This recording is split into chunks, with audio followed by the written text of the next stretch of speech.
Хвала Христу, супакой добро, сябры. Вельмі рады з вами спаткацца ізноў на фоне кніжак розных і таких глиняных штук. Есть такая поговорка, что не можно с кафли ехать в Венец. Это правда, потому что Венец это столица глины, что доказывает вось наша коллекция кляштарная. Сегодня поговорим с вами про одну особу вельмі істотную, которая так само меў чым похвалиться, меў кім похвалиться. Габрэі верили, что каждый раз их Бог благословляет человеку, то дает этому человеку безліч детей, коровок, овечек и так далее. Вось у этого человека было шмат сыноў.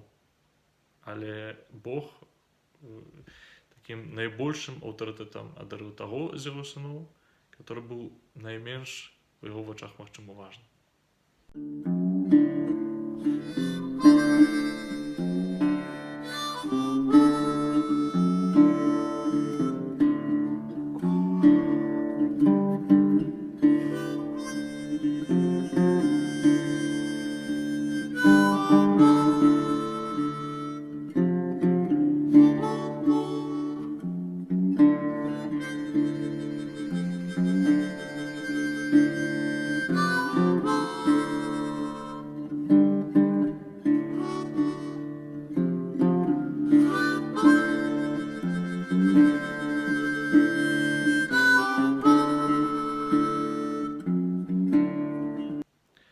Гутарка пра Ясея, ці Єссе.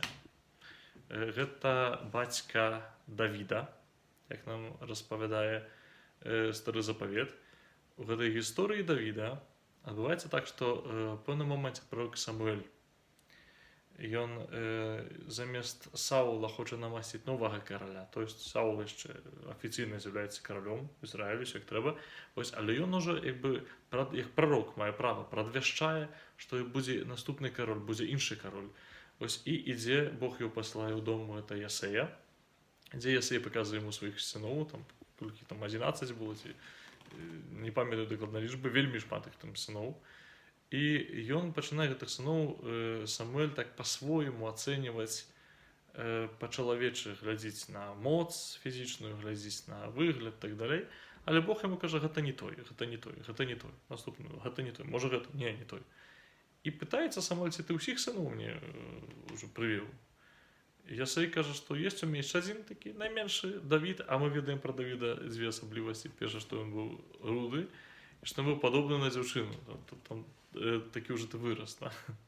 Што ён прыгожы твар меў, да? У сэнсе, што такі трохі, ну, такі вот не падобны на мужчыну, што быў замалы, пэўна.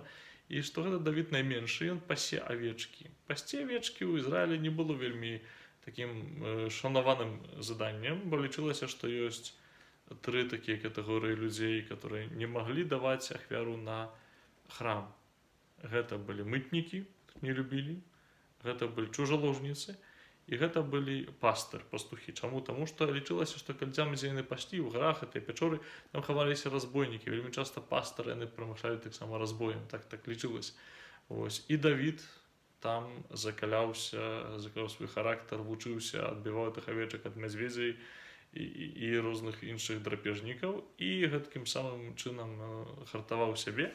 Бог выбірае то, што дзесьці знаходзіцца на мяжы. Бог выбірае таго, хто адкінуты грамадствам, таго, хто найменшы, таго, хто дзіўна выглядае, можа, таго, з которым можна пашызіць, таго, хто не мае вялікай каштоўнасці ў чалавечых вачах. Бог такое выбірае, такіх выбірае, і такое у нас выбірае. І заданнем сённяшняга дня, і пытаннем сённяшняга дня, і такой лекцыі сённяшняга дня з'яўляецца пытанне да сябе самого. Што ва мне самае слабае? Ёсць ва мне такі момант, ёсць ва мне такое месца вельмі слабае, вельмі кволае, пра которое я ведаю, што файна было б штосьці з гэтым зрабіць, хачу што-небудзь зрабіць, а не выходзіць. Месца такой маёй пакоры асабістай. Будзь упэўнены, што калі злакалізуеш гэта месца, упэўненае будзе, то гэта будзе крыніцай сілы.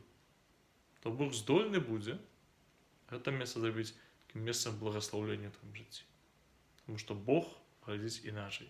Бог выбірае тое, што слабое, тое, што кволае, каб ніхто не мог сказаць пасля, што сваёй сілай здзейсніў нейкую перамену. Каб чалавек мог сапраўды спадзявацца і благаславіць Бога, которое ён не ў сіле праяўляе сваю моц, а ў слабасці чалавечай.